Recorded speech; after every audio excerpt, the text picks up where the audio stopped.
To change the magnet, hold the device between two fingers. First, open one side of the battery case. Then, open the other side. Open the battery case until the battery is completely visible. Carefully turn the SAMBA upside down, allowing the battery to drop out. Place the SAMBA on an even surface such as a table and put one finger on top. First, lift one side of the cover. Then, lift the other side. Remove the cover completely from the audio processor. Take the provided magnet lid driver. Place the magnet lid driver into the groove of the lid and turn it anti-clockwise. Remove the magnet assembly from the magnet lid driver.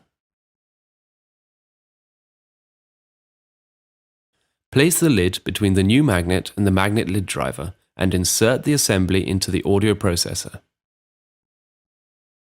Turn the magnet lid driver clockwise to tighten the magnet assembly. Place the cover on the SAMBA by positioning the rear side of the cover on the audio processor first. Press the cover down, first on the rear side, then on the front side. Make sure that it snaps into place. Press the sides together to ensure that the cover is securely in position. Insert a battery and close the battery case with two fingers.